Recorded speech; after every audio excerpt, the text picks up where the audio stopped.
اعوذ باللہ من الشیطان الرجیم بسم اللہ الرحمن الرحیم وَلَقَدْ عَهِدْنَا إِلَىٰ آدَمَ مِن قَبْلُ، اور ہم نے ایک عہد لیا تھا آدم سے بھی پہلے، یعنی وہی جو کہ اس درخت کے پاس نہ جانا، فنسیا، تو وہ بھول گیا۔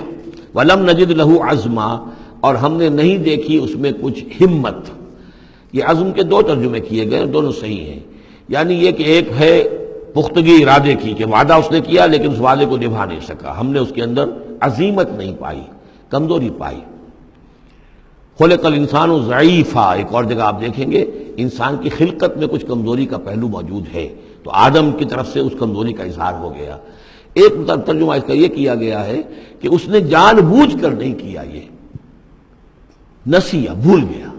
ولم نجد لہو عزما، ہم نے یہ نہیں دیکھا کہ اس کے اندر ارادہ ایسا ہو کہ وہ اللہ کے حکم کو توڑنا چاہتا ہے۔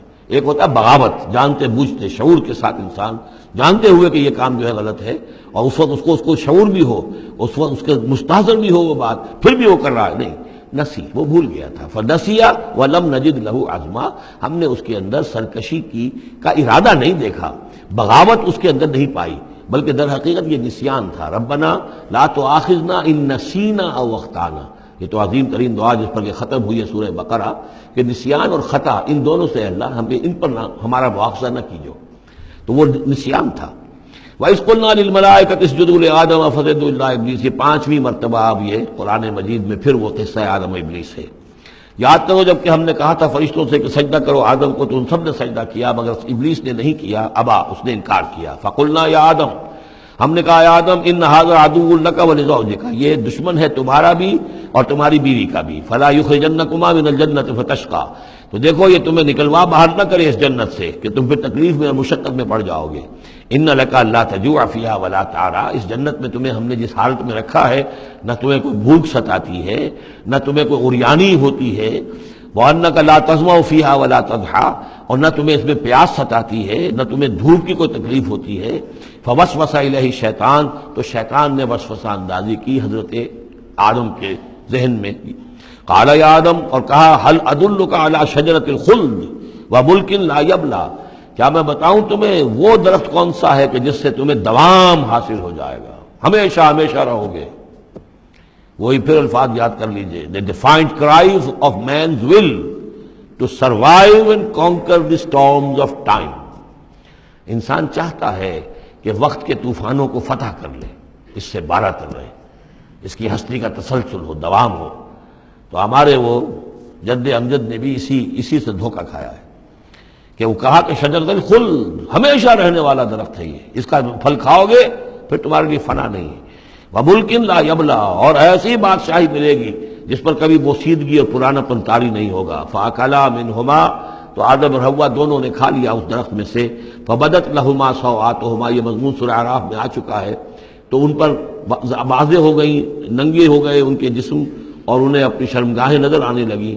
وطفقا یخصفان علیہما من ورق الجنہ، اور پھر وہ لگے اپنے سطر کو چھپانے کے لیے جنت کے درختوں کو گانٹھ کر لباس بنانے میں۔ وعصا آدم ربہ فغوا، تو آدم نے اپنے رب کی نافرمانی کی اور وہ بہک گیا۔ ثم اجتباہ، پھر اللہ نے اسے پسند کر لیا، پھر نواز دیا۔ ربہ فتاب علیہ، اور اس کی توبہ قبول کی، اس پر عنایت فرمائی، وہدی، اور اسے ہدایت دی۔ قال اہبطا منہا جمیعا، اب کہا اللہ نے کہ اتر جاؤ اس سے تم سب کے سب، بعضکم لبعض عدو، تم سب ایک دوسرے کے دشمن ہوگے۔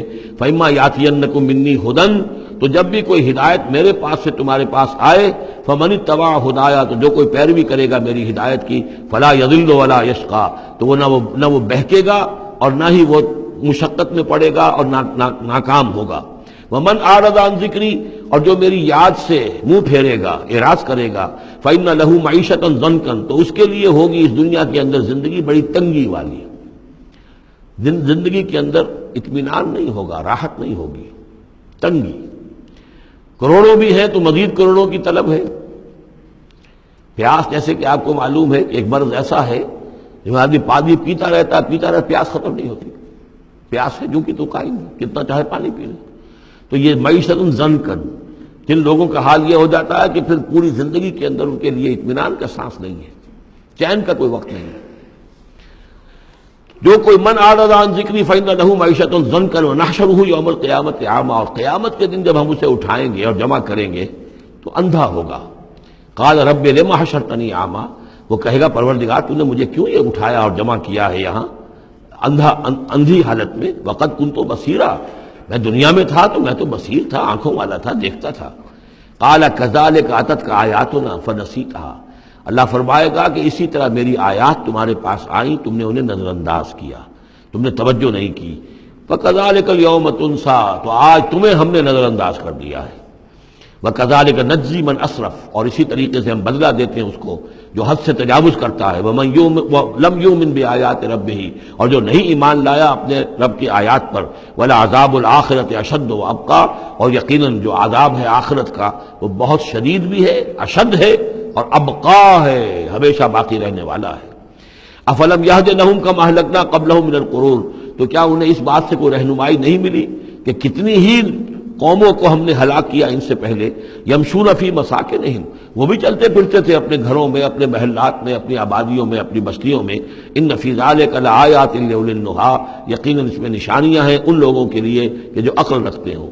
ولولا کلمۃ سبقت من ربک لکان لزاما واجل مسمى، اور اگر نہ ہوتا کوئی ایک بات آپ کے رب کی طرف سے جو پہلے سے طے ہو چکی ہے تو یہ کبھی کا ان کو چمٹ چکا ہوتا اور عذاب جو ہے ان پر آ چکا ہوتا.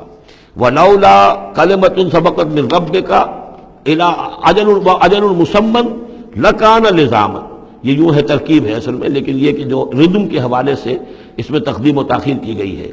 اگر نہ ہوتی ایک بات جو طے ہو چکی ہے آپ کے رب کی طرف سے ایک وقت معین تک کے لیے تو کبھی کا ان کے اوپر وہ عذاب جو ہے وہ انہیں چمٹ چکا ہوتا.